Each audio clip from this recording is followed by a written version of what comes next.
Arsenal finished last season in 5th place, just 2 points behind their rivals Tottenham. After missing out on UCL football for the 5th season in a row, with many players' futures at the club uncertain, Arteta needed to reinforce.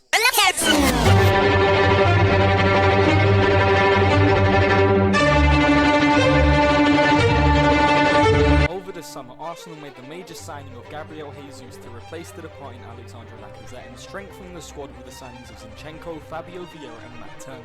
Not only this, but highly acclaimed French Young Player of the Year William Saliba returned from his loan at Marseille. Former Man City striker Gabriel Jesus took the place of the departing Alexandre Lacazette. On the other side of the field, the addition of William Saliba allowed Ben White to move to right back, while Ukrainian Alexander Zinchenko, who was originally bought as cover fit-in, became our starting left back. This provided Arteta with the much needed squad depth which they clearly lacked near the end of last season. Unlike last season, Arsenal started the campaign with energy. A 2-0 win away to Crystal Palace, followed by impressive victories against Leicester and Bournemouth, displayed early signs of major improvement. Arsenal suffered their first loss controversially during match week 6 away to Manchester United, where VAR took centre stage after Gabriel Martinelli's early goal was disallowed due to a foul in the build-up. While the decision went Manchester United's way, it was revealed months later that the referees admitted to making the wrong decision.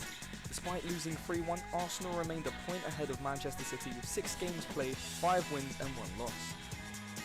Following their defeat at Old Trafford, Arsenal bounced back with an 8-game unbeaten streak that included victories against Brentford, Tottenham, Liverpool and Chelsea before entering the World Cup break 5 points clear at the top of the table. During the World Cup, Gabriel Jesus picked up a knee injury that would keep him on the sideline for months, which raised the question whether Arsenal could do it without him. The answer was yes. Arsenal continued their unbeaten run with victories against Man United, Tottenham and Brighton, which lasted throughout the end of December and January. It wasn't until early February where they suffered their first Premier League loss since September, bringing an end to their 14-game unbeaten run away at Goodison Park. In the next 2 games they collected 1 point with a draw to Brentford and a disappointing loss to Man City, which moved Arsenal out of first for the first time since match week 2. However, Arsenal responded fiercely, with 5 straight league wins which took them to the top of the table 5 points clear of Man City. Again. Arsenal approached games in a 4-3-3 formation, with only one holding midfielder.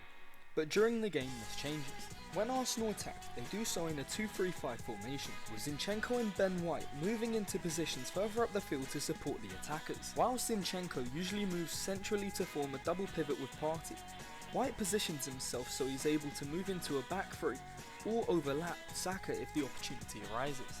While additionally, the impressive interchanging movement from Gabriel Jesus allows him to roam the pitch and aim to create attacking opportunities from wherever. In the 27 games Arsenal have played this season, they have managed to pick up 66 points, which is only 3 points off their point tally last season, with an additional 11 games to spare. By this stage last season, Arsenal had conceded 31 goals. However, with the additions of Saliba and Zinchenko, Arsenal have only conceded 25, allowing them to keep the joint most clean sheets in the Premier League this season. While in the attack, the addition of Gabriel Jesus and their tactical reformation has allowed them to outscore their previous season total of 61. With 14 different goal scorers this season, the most in the Premier League. Arsenal's front 5 have scored a combined 37 goals this season, with the rest of the squad scoring the other 22 goals, highlighting the fact that Arsenal can score goals with anyone.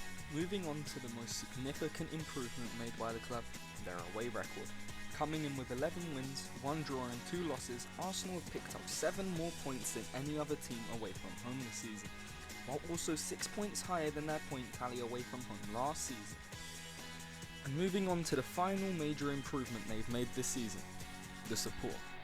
Each and every week, Arsenal supporters from across the globe wear the beloved red and white and cheer on the players regardless of the circumstances. When you think that just a few seasons ago, the Emirates was left unfull for the majority of match days, but now, the stadium is packed out with 60,000 supporters all singing North London Forever, highlighting the cultural impact Mikel Arteta has brought to this wonderful football club.